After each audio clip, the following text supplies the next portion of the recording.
Hello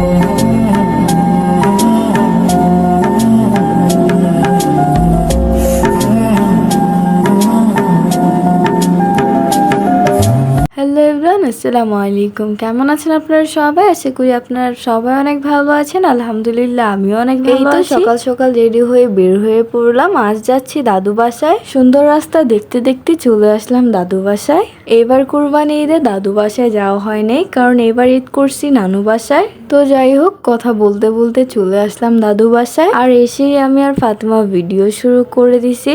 আর ক্যামেরার সামনে আসলে আমাদের দুইজনের ঢং বেড়ে যায়। মেয়ে মানুষ বলে কথা, একটু ঢং তো থাকবেই, তাই না? এদিকে ফাতেমা আমাকে চুড়ি দেখাচ্ছিল, তো আমিও আজকে চুড়ি পরছি। আর আমাদের মতো রেশমি চুড়ি কার কার পছন্দ অবশ্যই কমেন্ট করে জানাবেন। আর আজকে দাদু বাসায় আসতে আমাদের অনেক লেট হয়ে গেছে। আমরা আসছি 2টা, আর এখন লাঞ্চের টাইম হয়ে গেছে। তো এখানে এসে ফার্স্টে খেতে বসে পড়লাম। আর আজকে রান্না হয়েছে আমার ফেভারিট মুরগির রোস্ট, গরুর গোস্ত আর পোলাও।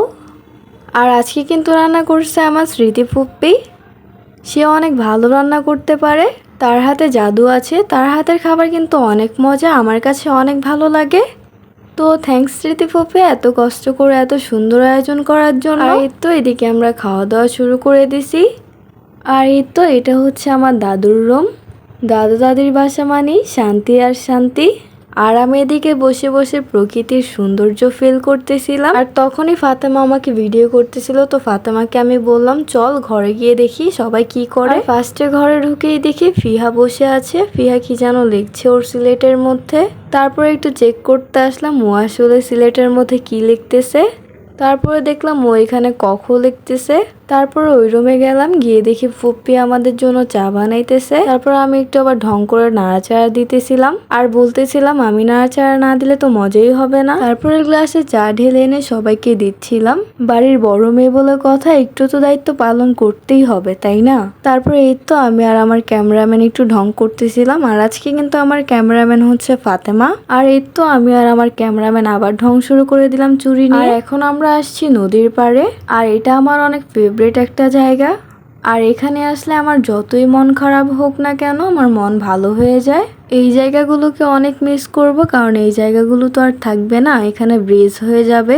আসলে এটা অনেক ভালো লাগার একটা জায়গা, অনেক মিস করব। আর এই তো এদিকে আমি নৌকার উপর উঠে বসে আছি। আর এখানে অনেক বাতাস ছিল, মন চাইছিল এখানেই থেকে যাই, বাট এখানে তো থাকা পসিবল না। তাছাড়া আমরা এখন যাব আমার ফুপ্পিদের বাসায়। আর এখানে এসেই দেখি ফুপ্পি আমাদের জন্য চিপস ভাজা শুরু করে দিছে, আর অনেক কিছু আনাইছে। তারপর আমিও একটু ফুপ্পিকে হেল্প করলাম, চিপস ভেজে দিলাম। আর এদিকে আমার ফুপ্পিদের বাড়ির পাশেই অনেক সুন্দর একটা কাঁঠাল গাছ, দেখেন কি সুন্দর কাঁঠাল ধরে আছে। আর এখানে আমি লেগ দেখাইতেছিলাম, মানে এটা দেখাইতে দেখাইতে এখন অভ্যাসই হয়ে গেছে। ফুপ্পির রুমের পাশেই ছাদ, আর এখানে একটা চৌকি বিছানো। তো সব খাবার আমরা এখানেই রাখলাম। তখনই কারেন্ট চলে গেল, যাই হোক ব্যাপার না। তো সবকিছু শেষ করে বাসায় চলে আসলাম।